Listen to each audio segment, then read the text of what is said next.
Alright, everybody. JP the Third for Vans now, and we are back with Suzerain.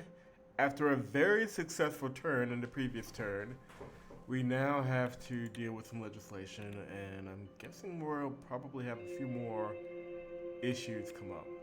Let's start with the news, shall we? Sordland today. Richard's victory over Rayne. Yeah, this is them whining that I did exactly what I said I'd do.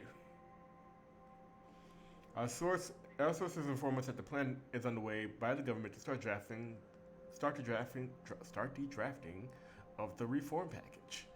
The Rayne administration has reached out to the PFJP led by Fred Richter, despite his history of criticizing and opposing the USP, even calling Rayne yet another pawn that was put forward as candidate during the campaign elections of 1953. It is the first time in a USP government that a rival is cornered to work with his unapologetic rival. That a president is cornered to work with his unapologetic rivals to this extent. If anything significant can come out of this collaboration is yet to be seen. Yeah. It's that time of the year again. The largest cultural festival in the entire Sordland. I think I already read that, if I remember correctly. We'll move on. Recent data-driven forecasts from our economic analysis indicates that repealing the Energy Protection Act could unlock a new era of robust growth in Sordland. A thorough examination of market trends underscores that the tremendous potential for economic expansion should energy companies be granted unfettered access to the market. Furthermore, we propose an intriguing strategic move. The government should contemplate a co-investment venture with Rizia in gas. This initiative could potentially draw the attention of Roomberg, building upon the recent commitments made by Rizia. The economic implications of such a maneuver could be game-changing, underlying the need of a bold reevaluation of the EPA's constraints. If Roomberg was a rational actor, I could see that, but we know that they're not. So.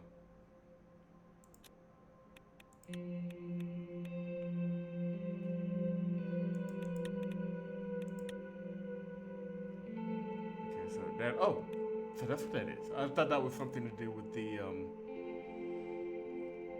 international scene. No, that's all constitutional proposals. Is one thing I didn't mention in the last video that I will mention here is that there is room for negotiation in what I proposed. I'm not saying that's going to be the final draft. That'll only be the final draft if I can't use any sort of leverage to negotiate what I want. What I ultimately want is a fairer constitution. This gets us closer, but there are a couple sections here that I can negotiate. I can negotiate the immunity of the member of honor and the justices if I can get it through clean. The problem is that we'll see in a minute. You'll see what I'm talking about. First, let's deal with this. The Green Act is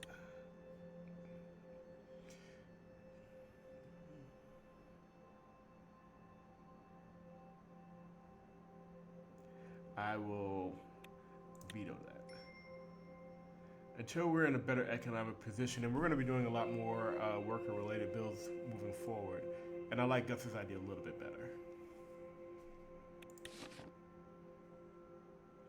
Green Act veto, the pragmatic move. President Anton Rayne's veto of the Green Act has elicited positive responses. The president's decision reflects a pragmatic approach, recognizing that while environmental conservation is important, it should not come at the cost of economic stability. This sends a clear message about the need for a balanced approach to our nation's development, one that weighs economic realities against environmental imperatives. That's kind of just where we are. I mean, there is a potential route there if we had gone halfway with Rizia and tried to do both the Green Act and the Green Reinvestment Project, but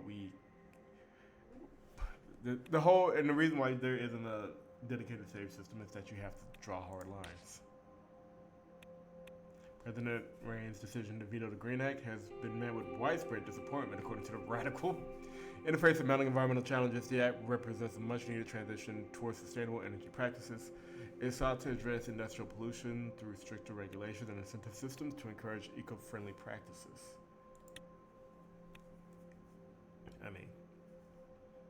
I agree in spirit, but not in practice. Vice President Veteran reported that along with Lucian Glade, the committee had started working on the written aspects of the package as per the needs outlined previously. They would soon get the legal team involved to complete the writing process. Nearly 150 signatures for the proposal had started to be collected within the USP. As the morning sun streamed through the window of the presidential office, an imminent meeting loomed on my agenda. In a quarter hour, I was set to discuss the Energy Protection Act of 1932 with Ministers Graf, Hall, and Vesey. The recent aberration in the Grand National Assembly, coupled with ongoing dialogues with Gaston, have only served to amplify the discourse surrounding the legislation. I was sipping my morning coffee and enjoying a quiet moment of solitude when David arrived, characteristically early. A very good morning to you, Mr. President. I trust I'm not imposing by arriving ahead of schedule.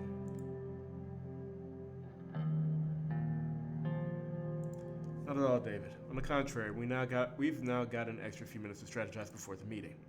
I'm relieved to hear that end. I depart earlier for my appointments nowadays, as the stairs of the Capitol have become more of a challenge than I would like to admit.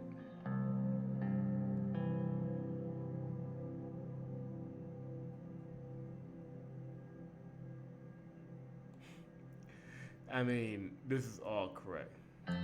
It's nothing to be ashamed of, David. Would you like some coffee or tea? I've already had my tea today, as per my doctor's advice. She suggested chamomile in the morning and sage tea in the evening for optimal health. Listening to the doctor does bring me some comfort. It feels as though my throat has been refreshed thanks to her. His gaze drifted, locking onto something beyond the window. A colossal zeppelin traversed the sky above the maroon district. For a fleeting moment, it blotted out the sun before gently veering to the left, letting light flood the office once more. I still remember the first airships in Sordland. We purchased them from Canal after the war, during the birth of what's all called the Second Republic. Our infrastructure lay in ruins, and those zeppelins offered a much-needed lifeline, a chance to traverse and rebuild. And then, thanks to our research council's diligent efforts, we started mastering our own in Gelson.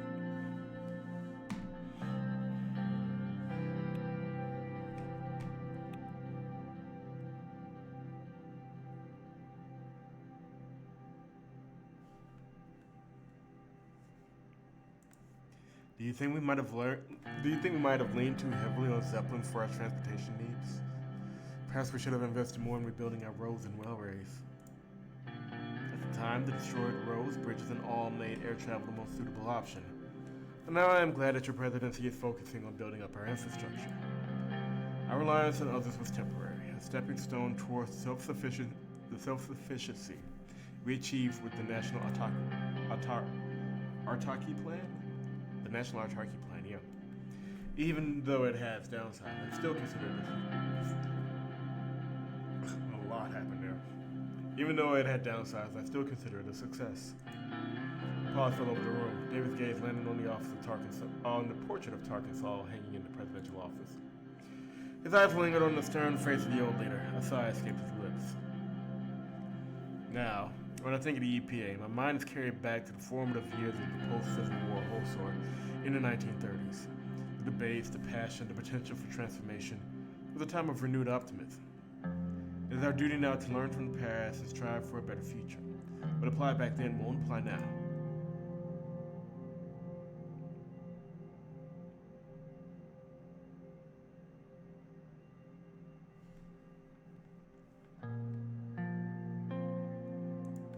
I can see why the Energy Protection Act was so crucial at the time.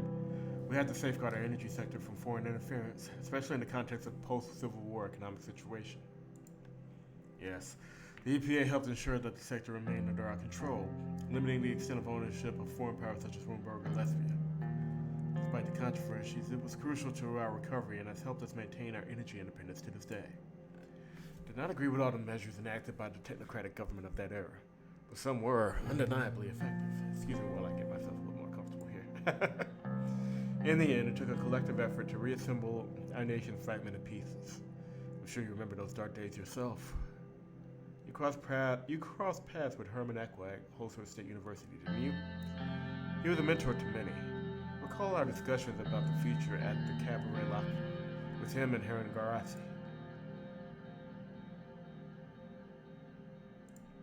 It's interesting how those academic days shape our perspectives, isn't it? I'm sure at least some of my wrinkles today were a direct result of my non-stop debates with him. David turned towards a large framed portrait of his father, Arthur Sanacor-Visi, hanging on the wall. Painted with rich, warm hues, it captured the first president of Sordland in his prime. A spark of determination gleamed in his eyes, and his mouth was set in a gentle, firm smile, a reflection of his belief in a better future for our country.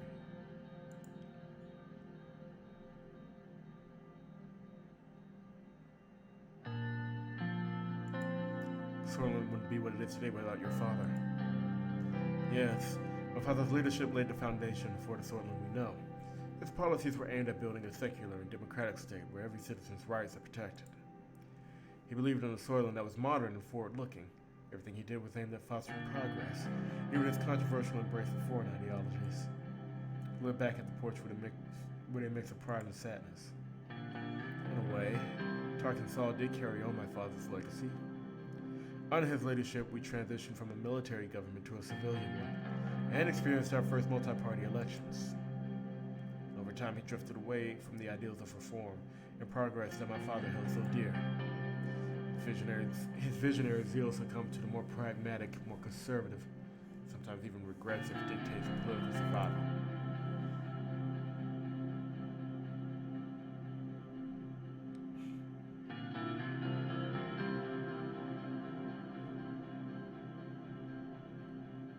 I say we just keep listening, let David talk. I kept listening to him. Alfonso, for all his flaws, does seek to set the nation back on a path of progress with his focus on a free market and economic liberalization. His EPA amendments, for example, were a severe departure from Saul's national autarky plan, but many praised the way it opened the door for unprecedented foreign investment in our energy economy.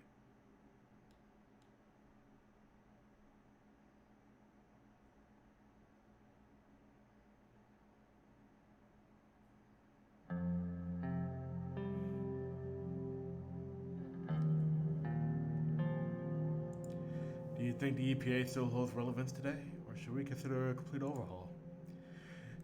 The EPA has its roots in a different era. While some of its principles may still hold, we must not shy away from revising it in light of our current needs and challenges. Just as the conversation hit a pause, the door swung open and the other ministers arrived. Simon Hall entered first with a confident stride. Good morning, Mr. President. David, I trust the discussion is progressing well. Lilia followed closely behind. She walked in with an air of calm authority, her gaze sweeping the room. Gentlemen, I hope I'm not interrupting anything crucial. Welcome, everyone. It's great to see you all here. Well, that's the thing that just happened. Let me go ahead and mute that.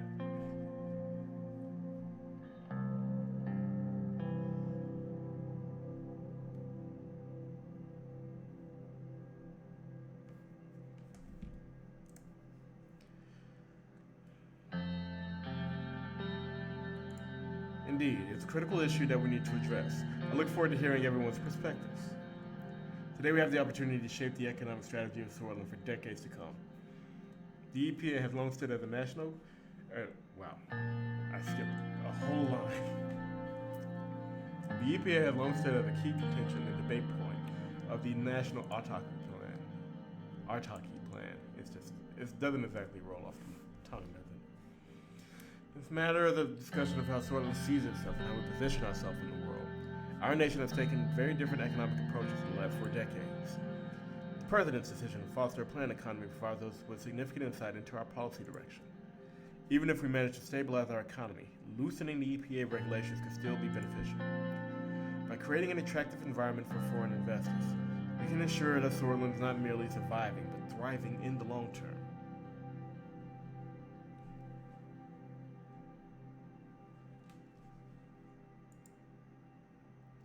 Planned economy does not necessarily mean restricting foreign investment. It's about judicious management and control, ensuring our nation's interests are always at the forefront.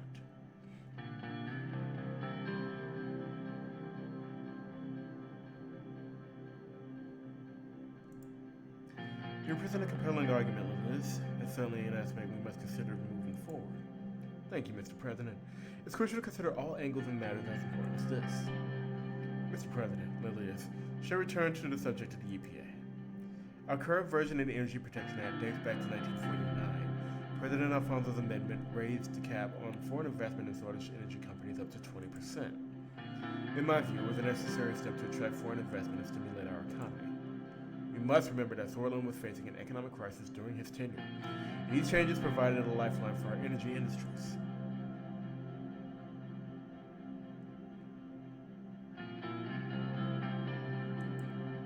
But did the increased foreign ownership actually lead to substantial economic growth? While the increase in foreign ownership didn't lead to a drastic upturn in economic growth, it did have a positive effect. It facilitated foreign investment and provided our industries with much needed capital. The effects of such policy changes often take time to fully manifest, but they lay the groundwork for future economic development. The Assembly has spoken on this matter, and as it stands, the Energy Protection Act of 1932 will not be repealed. It's clear that our colleagues have recognized the potential risk of exposing our energy sector to foreign ownership. While this does not end the debate, it does underline the importance of respecting our Assembly's decision.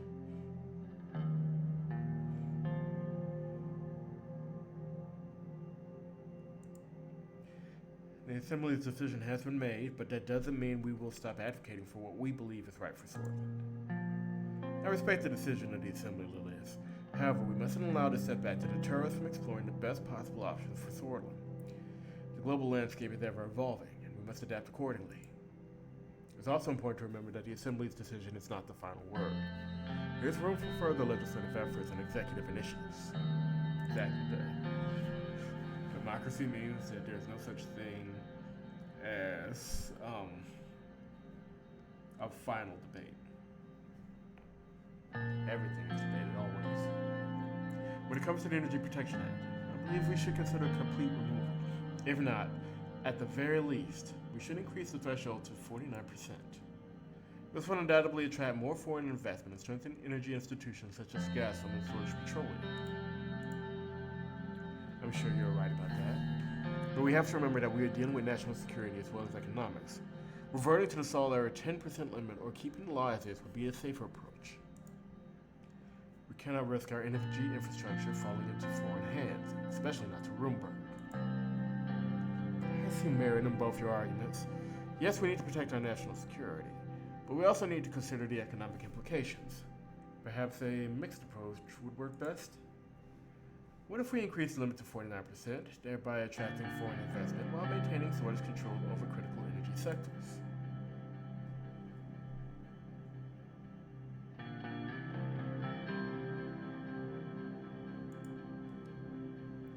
Considering potential foreign buyers such as Quinal, Rizia, and Rock and Williamsburg Gillespie, one of the worst case scenarios if they gain control over our hydroelectric, gas, and oil sectors. Think about it, Mr. President. If any one of those countries, but especially Roomberg, gains control of our energy sector, they could cut off our power at any moment. We would also be forced to comply with any decision they make regarding prices or environmental measures. There's no denying the potential risk of foreign buyers getting control over critical sectors. If we increase the foreign ownership threshold to 49%, we can attract more investments while mitigating those risks. While we may see entities from Quinal, Rizia, and Raqqa, Roomberg, or Gillespie as potential threats, it's also crucial to see them as potential partners. Wait a second here. Just a quick adjustment. Okay. The scenarios Lily has mentioned are possible, of course, but think about the economic growth and international relations that could be fostered. How would the Energy Protection Act changes impact corporations like Gazprom, which could sell directly to any entity under the revised law? I believe you already know the answer to this, Mr. President. Gazprom could fall under foreign control, just like any other energy corporation. On the other hand, foreign investment will result in increased resources flowing into Gazprom and its ilk. And those resources could be channeled into further development of our energy sector.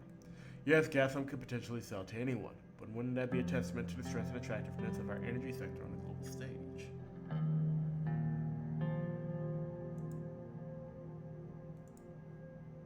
Lilith, you mentioned national security risk. Could you elaborate further on that? National security risks are significant. Foreign entities could use their stake in our energy sector as leverage in diplomatic or economic negotiations. National security risks are also a concern when discussing foreign ownership. That's why it's crucial to have thorough vetting and monitoring processes in place.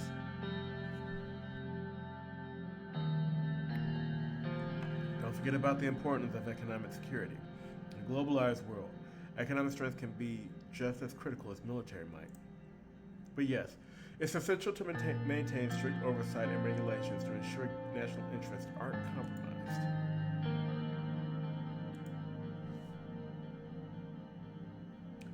How would changes to the Energy Protection Act affect energy prices within Sordland? With increased foreign investment, we could potentially see a decrease in energy prices. But we should also consider the potential impact on job security and national control of our energy sector. Changing the Energy Protection Act could lead to increased energy prices.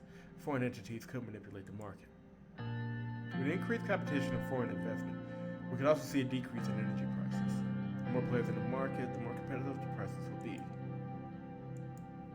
We can proceed. It's time to settle this subject. Given the turbulent economic landscape, maintaining the status quo of the Energy Protection Act could offer us some stability. We are already open to foreign investment at a 20% threshold. Changing this percentage may introduce unexpected challenges and could complicate our foreign relations. I firmly believe in the sovereignty and strength of our nation. Returning the threshold to 10%, as it was during the Sol era, could protect us from undue foreign influence and ensure that our energy sector remains in Swedish hands. Increasing foreign investment could significantly stimulate our economy. A careful increase to 49% could be a balanced compromise, signaling to the world that Sordland is open for business, while retaining majority control of our assets. We must consider the far-reaching implications of our actions. Today's decision regarding the EPA will significantly impact Gasom and other corporations in the future. Regarding Gasom, our decision to invest in loans certainly places us in more control over the gas sector.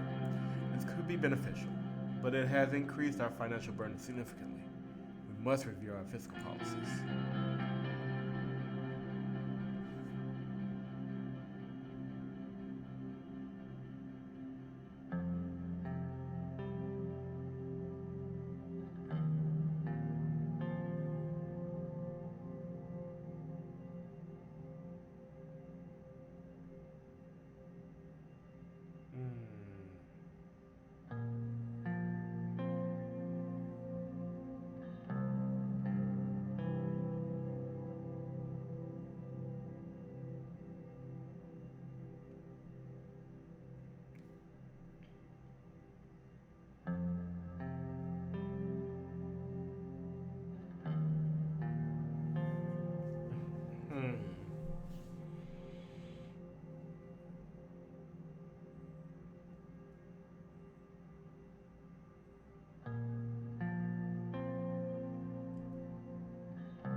This investment signifies our commitment to Sordland's energy independence. Let's put our resources to work for the Swedish people. Simon meticulously adjusted his glasses. Considering we invested heavily in Gasom, our decision about the EPA will greatly impact the attractiveness of the remaining shares to foreign investors. A reduction in the EPA could pave the way for potential profits from shares, whereas total removal may invite an unpredictable rush for the remaining 45%. Investment in Gasom reinforces Sordland's sovereignty. However, altering the EPA may dilute that sovereignty. I caution against drastic changes that may leave us vulnerable to foreign influence. We must maintain control of our energy sector at all costs.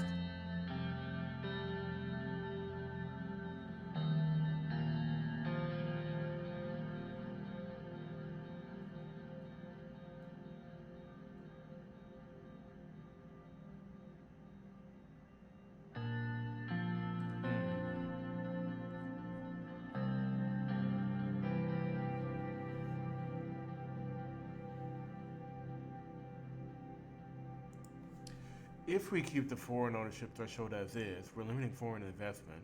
However, our 30% stake in Gasom will remain significant and protected. Preserving the status quo ensures that our 30% stake remains significant, yes. But will we be missing out on potential growth? You're both right.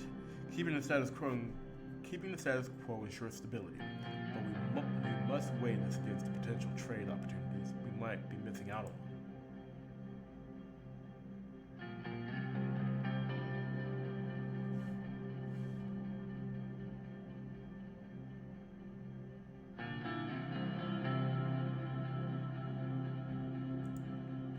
Our priorities should be balancing the need for economic growth and maintaining national sovereignty.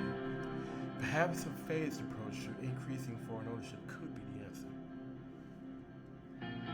Which is actually the right answer. I don't know if the government has to do it.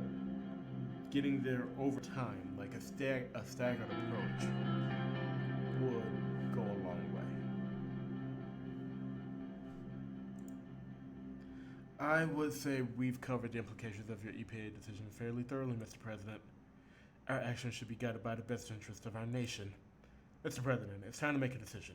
What will we do with the EPA?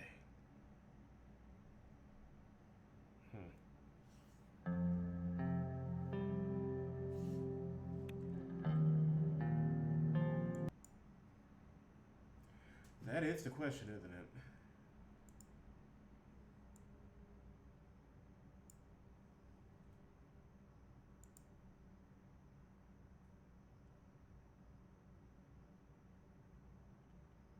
I don't think there's a right answer here. I think the idea of right and wrong answers has been significantly hampered in this version.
Here's the thing that we're not considering. Like, I'm doing.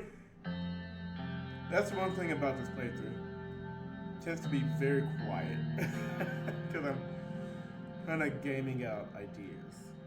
So here's the thing.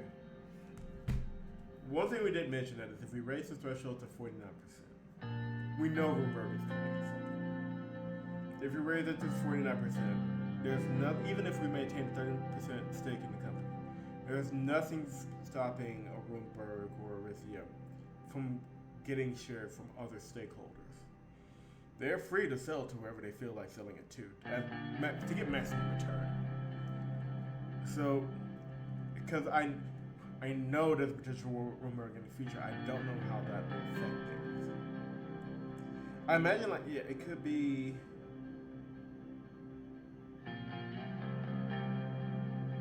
It could be fairly good.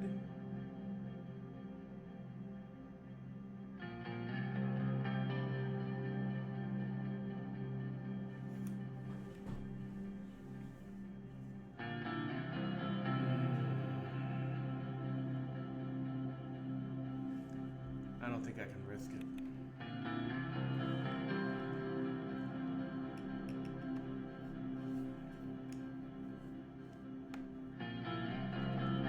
I mean, the only thing that I think could possibly benefit us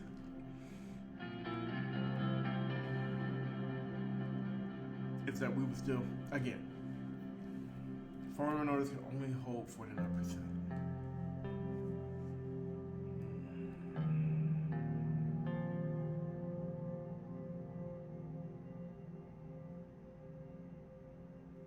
Technically, we would just be filling our own pockets, but I don't know.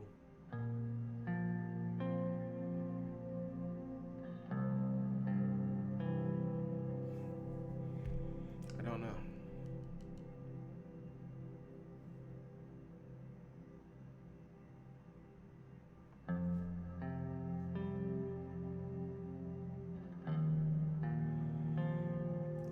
like this could really bite us. Yeah.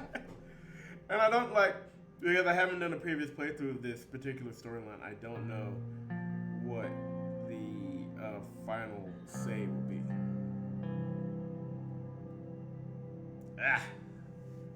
I'm only mildly frustrated, I promise.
I'm sitting. Y'all have to forgive me because a lot of the last minute and a half was just been me sitting here gaming things out of my head. Here's the thing. So there are two ways to look at it. We have maintained our stakes, so raising foreign investment to 49% means that 49% of the company will be foreign owned. Our deal with Alfonso only works if we maintain a significant stake.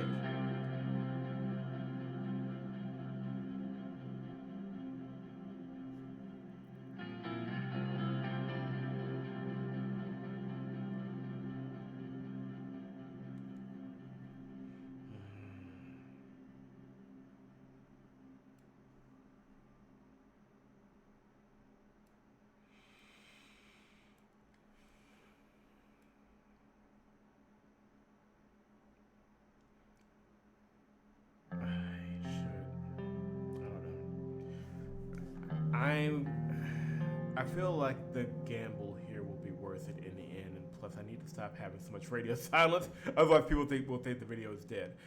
I think I'm going to try, this may completely squash the run, but I'm going to try the 49% option. Only because there is a chance, a very slim one. Nope, the status quo has not worked so far. We're in economic chaos and a full recession. We have to do something, and I've been holding off on moves so far.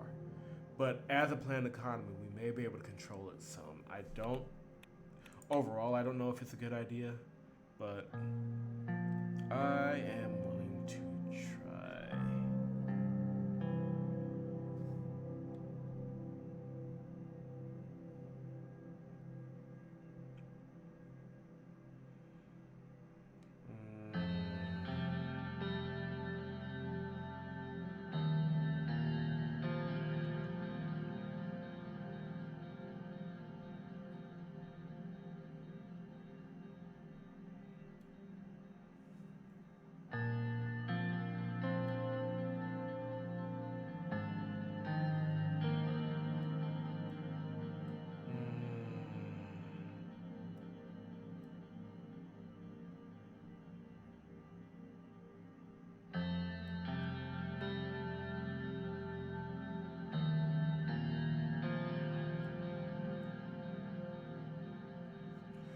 Try it.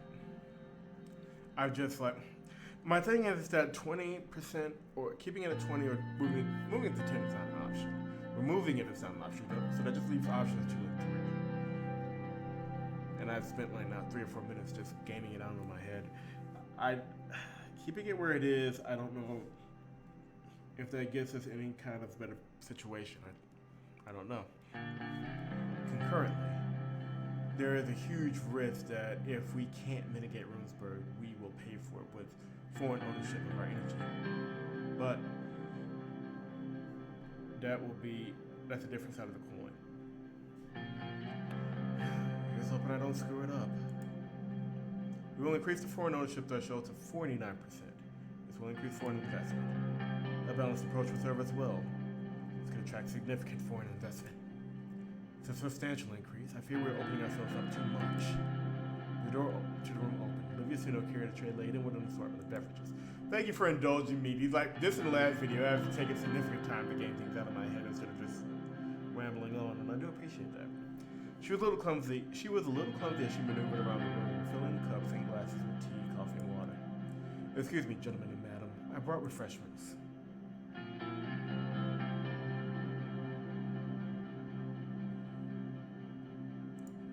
Appreciate it, Olivia. Tea would be perfect now. Very well, Mr. President. Here's your tea. As she finished serving the beverages, Olivia retreated towards the door. She glanced around the room one last time before quietly backing out. The meeting resumed, our conversation growing significantly louder over the clinks of cups and glasses. While we are here, I wish to inform you all that I've been lending my expertise to Minister Benwall in relation to the Workers' Rights Bill. I believe it's crucial to ensure fair treatment for our workforce, and in its nearing presentation. Your collaboration with Mr. Benwall is commendable. I hope it will bring about a positive change for our workforce. Thank you, Mr. President. The bill aims to prioritize workers' well-being as a step towards a more humane economic system. I share your sentiments, Mr. President. However, we must be careful to avoid encouraging anti-business tendencies. I concur, Mr. President. Ensuring the rights of our workers is paramount, although we must be cautious of any hidden agendas. Communist. She means communist. Anyway, I've been working on our upcoming term budget meeting and a proposal for business taxation changes. Specifically, we're considering a range of 10% tax changes for small to medium enterprises and large corporations. This could be a significant move for our economic landscape.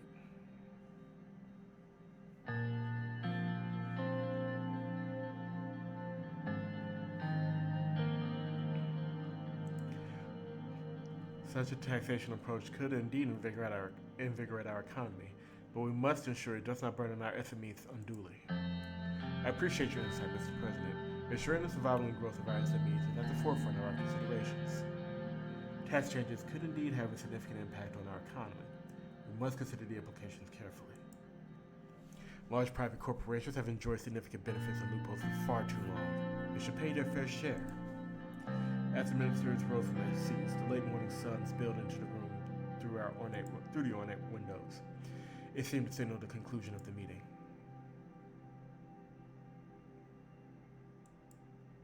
Thank you all for your insights and collaboration today. Have a great afternoon.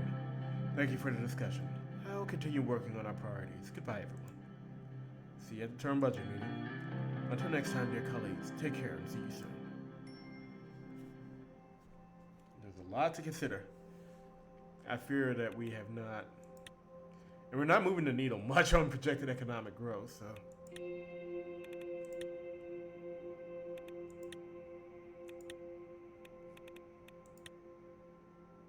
Someone's currently enjoying its period of balanced energy prices. Hey, that'll work. At some point, we need to move the needle. Like, there has to be growth.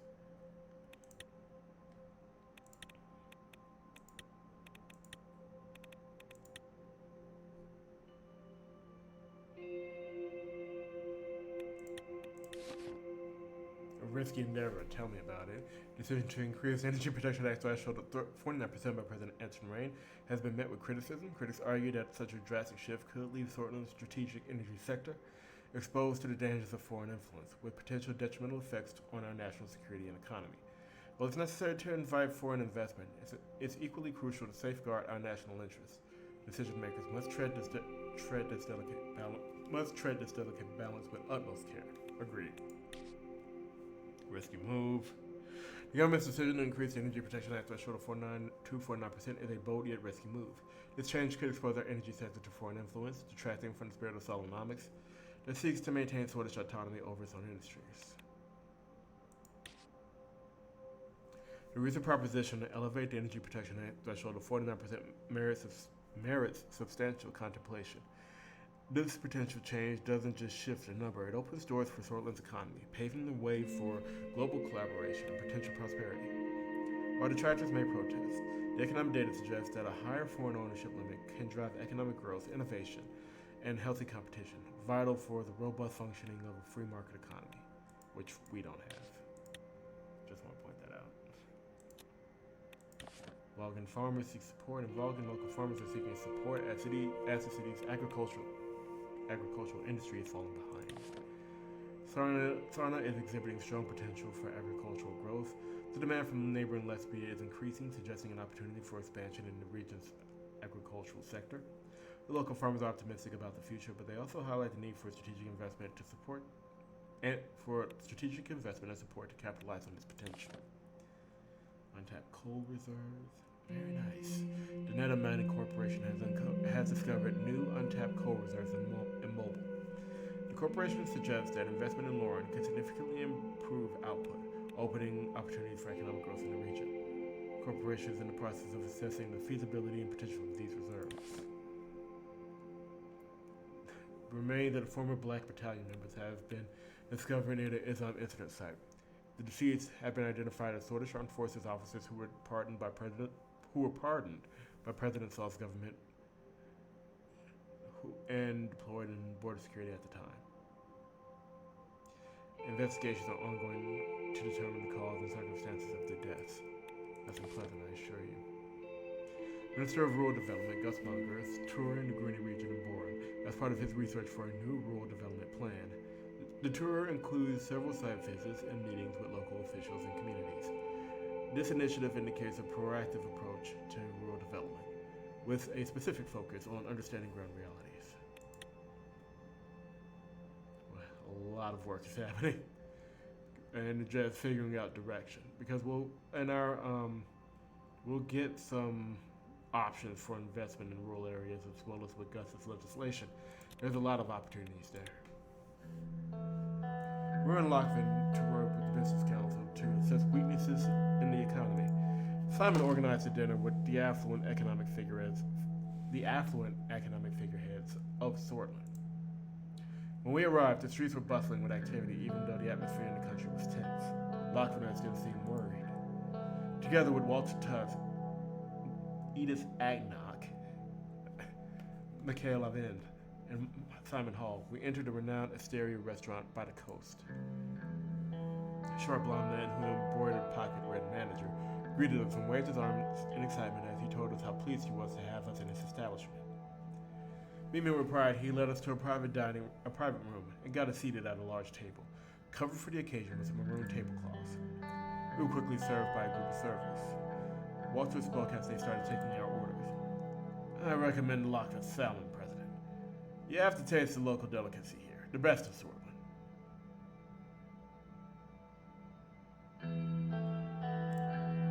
I ordered a Laka salmon for the main course. The servers took their notes and asked about the second dish.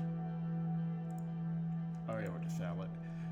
The servers placed glasses in front of us and served bread and water. After they were done taking orders, they quickly left us alone in the private room. Mr. President, I didn't have the possibility to thank you for coming today.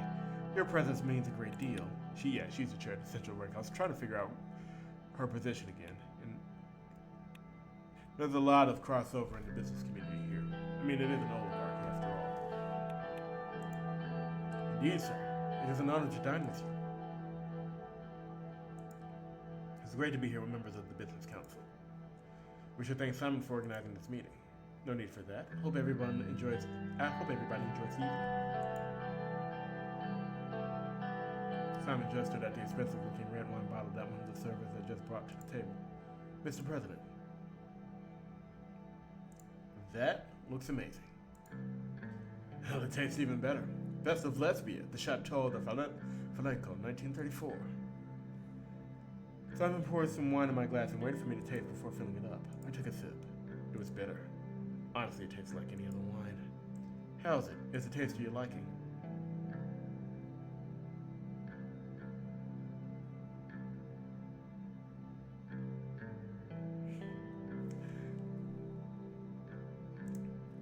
I mean, I could be. Is it Arcasia I'm tasting? It tastes like heaven. See? Simon filled up my glass. After filling everyone's glasses, Simon stood up and raised his glass. I'd like to raise a toast to all of you here today. We're meeting here tonight in difficult times, but I believe that with hard work, cooperation, and trust, we will get through this period as well. I'd like to thank Mr. Rayne again for his decisiveness when it comes to economic policies. I'm sure we will stop this recession. I also thank Mr. Tusk for being with us today. His presence is an honor. And of course, my colleagues from the Business Council, Mrs. Agnock and Mr. Arvin. Without you, none of these would have been possible. Let's drink for future cooperation and growth, for a prosperous Sordland. Everyone raised their glasses and toasted each other. After a couple more minutes, the servers arrived with our meals. The food tasted amazing. Walter was right. This place must have been the best place in all Lockville. So how did you find the food at the best fine dining restaurant in Lockville, Mr. President?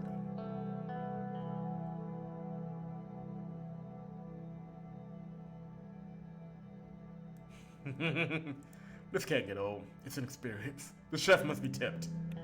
Definitely it doesn't, but I will take care of the tip, don't you worry. Always generous when it comes to small things. Tipping is no small thing.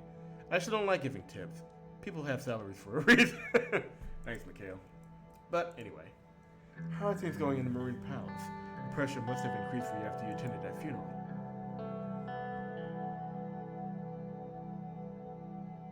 The pressure was already high. Not much has changed. You will get through this.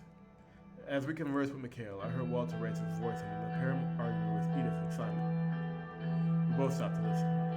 Acacia knows the right way of doing business. Their approach to the world is real and raw.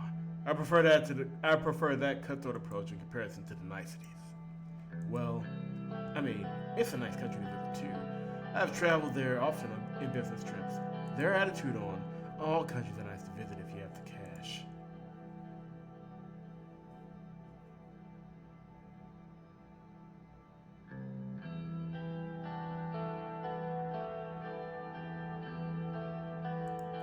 Money doesn't turn the world around.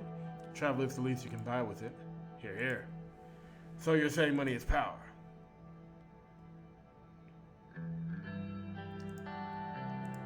Power controls money. My actual life philosophy as well, although that's neither here nor there. Yet rulers always use their treasures to maintain power. If you did not control the Ministry of Economy or the Cultural or the Central Bank, the picture would have been very different. Walter is taking us down the rabbit hole again. By the way, I saw that the construction of the railway has already started. I have my concerns about the company, but I hope they do a good job. That project will surely boost our economy if done correctly. The mood is already becoming positive. I have to congratulate Mr. Rayne for starting such a massive project.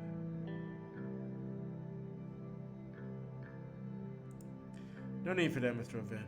The state is just doing its job. Of course. Mr. Hall also deserves credit, of course. Our great economy minister. Is there a joke coming? Why? I thought you said you were great at economy. He laughed.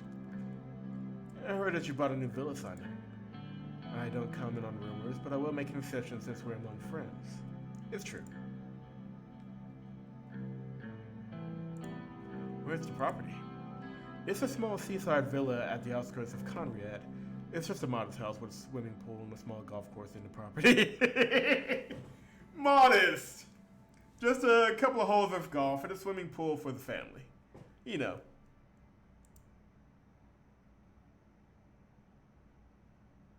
Are you pissing? That's a great city to buy real estate in. Conrad is seeing a surge of investments. Unhaul Construction made a fortune constructing houses there. Where is demand, there is supply. The market rules supreme as always. Edith, who was sitting to my left, gently put her hand on my arm for a few seconds. Come on, let's not talk about finance and politics for now. We came here to relax. She turned to Walter and Simon. Isn't that right, gentlemen? They nodded at her and took a sip from their drinks. She slightly leaned towards me. So, Mr. Rayne, why don't you tell us what's behind that strong character of yours? I heard you had a difficult life in Dire. Is that right?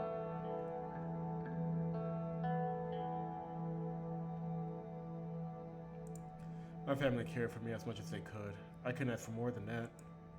That's very humble of you. I never met your family, Mr. President. How are they doing, if you don't mind me asking?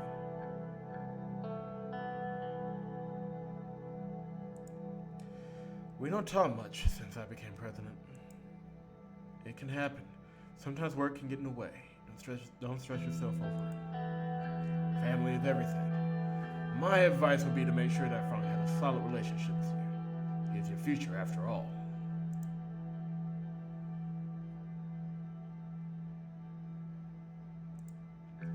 He is going through the teenager period. It's difficult to connect with him. He's a little shy. Wish that was my son's biggest problem. Darren seems to be doing fine. I saw that his yacht party in Biffy made the local news. Well, the rascal didn't even ask permission to use the yacht. He just took it. Basically stole it. Good news is that I finally convinced him to go to university. He'll study economics in Lockerbie Business School. That's a good choice. Having a degree in Sordland separates you from the rabble. We will especially need more people who understand economics. Maybe your son will be a great future economist. I wouldn't count on that. But I agree that we need more economists to enter politics. It's unfortunate that Ewald Alfonso was the only leader who was the... Wow. It's unfortunate that Ewald Alfonso was the only leader who actually studied economics. You turn to me. Not that I mean anything against you, Mr. Rayne.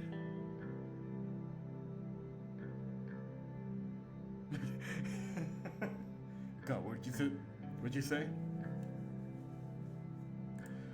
Look at what he caused. Studying doesn't get you to the finish line.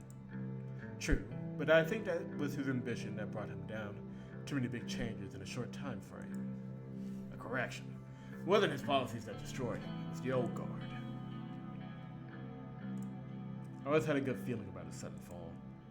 He threatened their economic power base over the country through a fast privatization plan. They removed him and backed you after. Once it stopped with the conspiracy theories, I think we had enough drinks. Everyone went quiet. After a long silence, followed by some chit-chat, Walter ordered a bottle of whiskey. That is one good-looking bottle. The waiters brought one of the finest Caucasian whiskeys. It was time for a toast. I stood up to give the toast. To a constructive and beneficial future. May our differences be set aside for a good future. They say hope dies last in the future. Raised. I think we call it a night. Edith stood up. Most of us were a little tipsy at this point.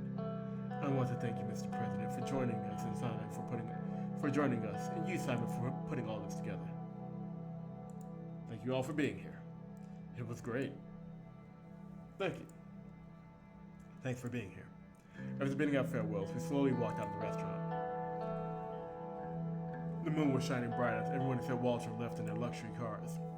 President, a moment alone, please. He called me inside the small VIP lounge. I followed him inside. Usually the Lotsburg Group spokesman doesn't directly comment on the administration, but I'd like to say a few things since this was a special evening. I'm all ears. Finally, a president that listens to the people. It won't be easy to pass the new Constitution through the Assembly and the Supreme Court. We could help you get it, though, if you, in return, help us with a few economic requests. Walter lit his cigar and took a few drafts before continuing. Many in the group are disappointed in the economic direction that you took by promoting an inefficient planned economy.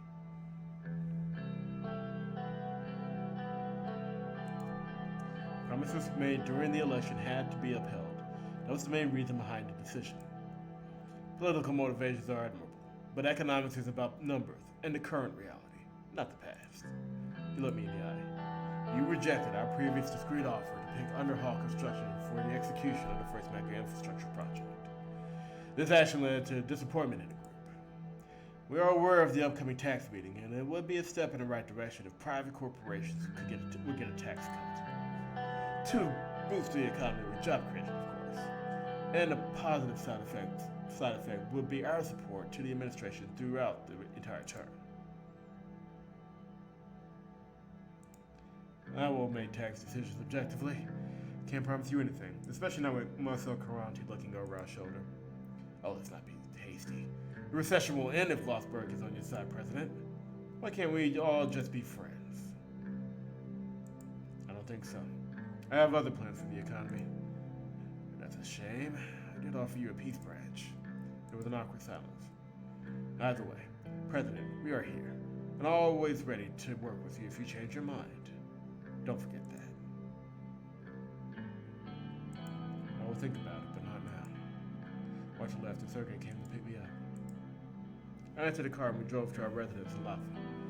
Suzerain took the seaside route, which I'm sure was beautiful. Well, that was substantial. I mean, if you were on Marcel's side and if you were corrupt, you could get away with a lot, but nah. And we've learned, like I learned in the last playthrough, that you using your personal wealth to get your son into college, which will be a decision we have to make soon, is also considered corruption, which, I mean, what is the point of being president if you can't use your personal influence to get your son into college instead of the military? But that's neither here nor there. When we get back, it'll be time for the budget. So leave a like if you've enjoyed the video. Subscribe to the channel if you have not done so. And it is, can you believe it's September? It's half the year is, well, not more than half the year is gone. I've got to think, and I put in the community notes, I used to play like a pretty fun VN around the holidays, something short just to keep everything lighthearted. Because as you see, a lot of the stuff I play is pretty heavy. So we'll start looking around, and I will appreciate your suggestions. You can leave them in the comments as well. As long as I don't get kicked off of YouTube, I think we're good. I'll catch you in the next one.